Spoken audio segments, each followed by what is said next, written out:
Buen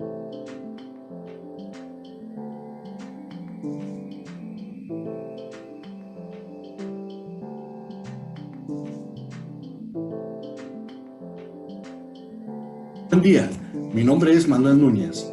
El propósito de este video es el estudio de los delitos contra la integridad moral, atendiendo específicamente lo dispuesto en la sección primera de los delitos contra la dignidad y el dolor, con relación a la tortura, los tratos inhumanos, crueles o degradantes.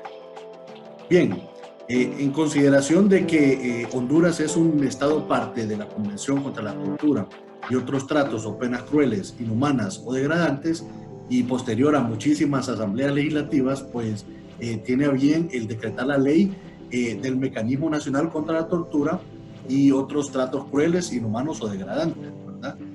Contentiva del decreto número 136/2008. Dentro del articulado de la convención, pues describe que el término tortura como todo acto por el cual se inflinja intencionadamente a una persona dolores o sufrimientos graves, ya sean estos físicos o mentales, ¿verdad? Con el fin de obtener de ella, pues, o de un tercero, algún tipo de información, una confesión, o de castigarla por un acto que haya cometido, o simplemente por intimidarla o coaccionar a esa persona. También hace un especial énfasis en una debida sanción penal cuando dichos actos de dolor o sufrimiento pues sean infligidos en todo caso por un funcionario público u otra persona que ejerza funciones públicas, ¿verdad? Asimismo, pues nos describe que cada uno de los estados partes pues deberá tomar una serie de medidas legislativas, administrativas y judiciales para impedir que estos actos de tortura se susciten dentro del territorio nacional, ¿verdad? Por último y finalmente, pues es determinante que todo estado parte vele principalmente por las cuatro condiciones siguientes. Número uno, que se incluya una educación y una información completa sobre la prohibición de la tortura en la formación profesional del personal encargado de la aplicación de la ley, ¿verdad? Puede ser este personal militar, personal médico, algún funcionario público u otra persona que pueda participar de la custodia. Número dos, mantener sistemáticamente en examen pues las normas e instrucciones y métodos de prácticas de interrogatorio. Número tres, velar porque toda persona que alegue haber sido sometida a tortura en cualquier parte del territorio nacional, pues tenga el derecho a presentar una respectiva queja y que esta queja pues sea resuelta de forma pronta e imparcial, ¿verdad? Por último, y para concluir, pues establece que ninguna declaración que se demuestre que ha sido, perdón, hecha como resultado de la tortura, pues que esta pueda ser invocada como prueba en algún procedimiento. Muchas gracias.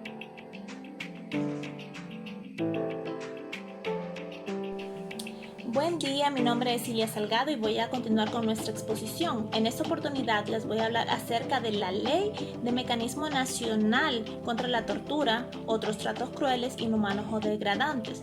Como su nombre lo dice, el objetivo de esta ley es crear esos mecanismos para evitar este tipo de prácticas. Uno de estos mecanismos es que manda a hacer inspecciones a los centros de detención para evitar que los privados de libertad sufran torturas o tratos inhumanos. Según esta ley, el trato cruel o inhumano es toda acción u omisión que atente en contra de la dignidad o la integridad de la persona, siempre y cuando no esté calificado como tortura. Ahora bien, la tortura de igual manera son acciones o omisiones o condiciones o algunos procedimientos que causan un gran sufrimiento a la persona. Estos pueden ser físicos o mentales. Mediante esta ley también se creó el Comité Nacional en contra de la tortura, otros tratos crueles, inhumanos o degradantes, que también es conocido como el CONAPRED, el cual está compuesto por 3 especialistas en el tema, uno designado por el Poder Ejecutivo, otro designado por el Congreso Nacional y uno designado por la sociedad civil. Algunas de las atribuciones de este comité son, primero, que velan porque se cumplan las disposiciones del Tratado en contra de la tortura, otros tratos crueles, inhumanos o degradantes. Asimismo, ellos hacen inspecciones a los centros de detención para evitar que se den este tipo de prácticas. Por otro lado, ellos también hacen recomendaciones al Estado de Honduras para evitar que se dé la tortura o tratos crueles o inhumanos hacia las personas. Y también ellos comunican o hacen las denuncias pertinentes cuando tienen conocimiento de algún caso de tortura. Esto sería todo de mi parte, los dejo con mis compañeros. Gracias.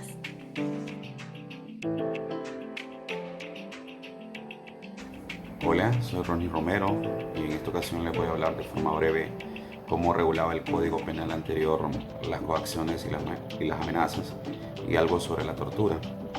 Para empezar diré que la coacción, entendida desde el punto de vista jurídico, es impedir mediante el uso de la violencia o la intimidación hacer algo a alguien o no dejar hacer algo. Y la amenaza es anunciar a otra persona que se le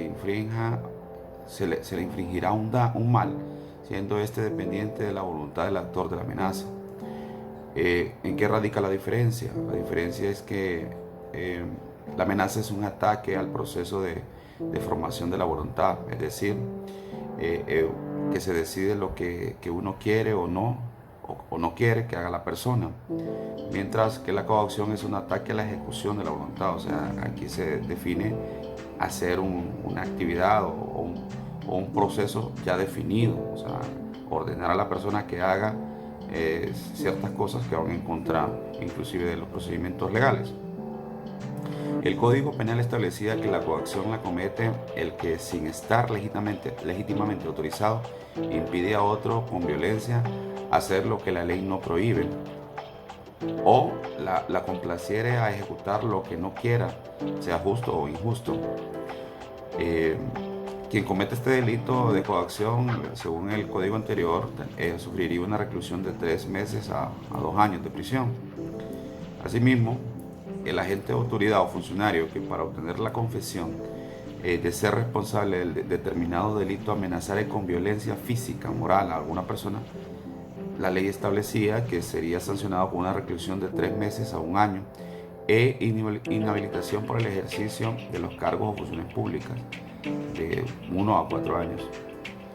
Estos delitos, ¿verdad?, son delitos con tipo subjetivo doloso, o sea, tienen la finalidad de alarmar o amedrentar a una o más personas.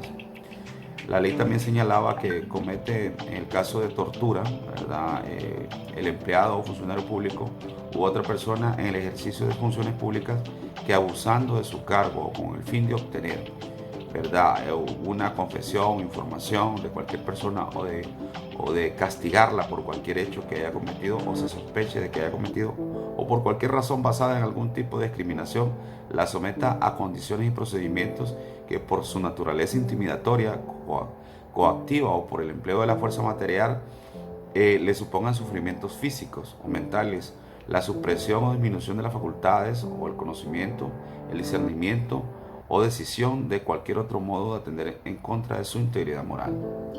En estos casos, el código tipificaba, en el caso de la tortura, un castigo de 10 a 15 años, y si el daño fuese grave, de 5 a 10 años de reclusión. Y si no lo era una pena de inhabilitación absoluta por el doble del tiempo que durara la reclusión. Y cuando el delito de tortura fuera cometido por particulares, se disminuirán las penas. En este caso se disminuirían las penas a 1/3, ¿verdad? Bueno, eso es más o menos lo que habla el código anterior sobre estos delitos. Obviamente que estas penas son independientes de los delitos cometidos contra la vida, la integridad corporal, la salud, la libertad sexual o cualquier otro, ¿verdad?, diferenciado. En este caso, eso se tipificaría y se castigaría con lo que establecen los demás delitos. Muchas gracias por su atención.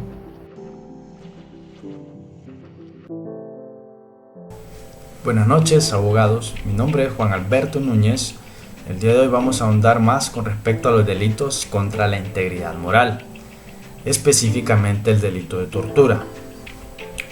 El delito de tortura es un concepto que viene siendo un tema de debate a lo largo de la historia, en especial cuando se busca superponer el derecho a la seguridad colectiva por encima de las libertades individuales de los ciudadanos. Esto cuando los métodos convencionales de investigación no se presumen suficientes.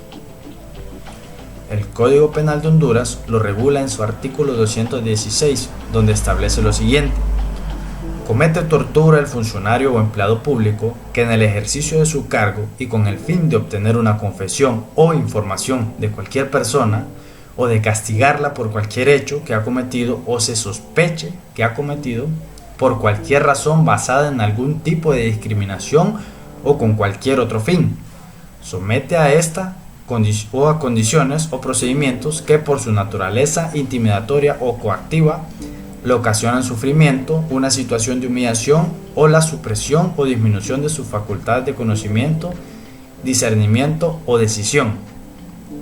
Ahora bien, el concepto de tortura resulta un tanto vago y ambiguo si consideramos cuáles son las condiciones que le pueden ocasionar sufrimiento, humillación y demás preceptos que abarca este delito. Este comportamiento bien podría inscribirse en otros comportamientos típicos del derecho penal, como el delito de lesiones. Es importante por eso resaltar la diferencia en cuanto al sujeto activo y el dolo con el cual se lleva a cabo. En cuanto al sujeto activo, podemos ver que penaliza específicamente a aquellas personas que son funcionarios o empleados públicos, a diferencia del delito de lesiones, que puede ser llevado a cabo por cualquier sujeto. ¿Cuál es el bien jurídico que se protege en la tipificación de este delito? Pues nada más que la integridad moral y la autonomía personal. Ambas denominaciones de bienes jurídicos están relacionadas y se refieren prácticamente a lo mismo. De esta manera, los sufrimientos que el sujeto activo puede infligir al sujeto pasivo no debe de entenderse de una perspectiva cuantitativa limitada a aspectos meramente vinculados a la integridad física y psíquica, sino que debe interpretarse desde una perspectiva cualitativa vinculada al trato que toda persona merece por el hecho de pertenecer a la humanidad. Muchísimas gracias.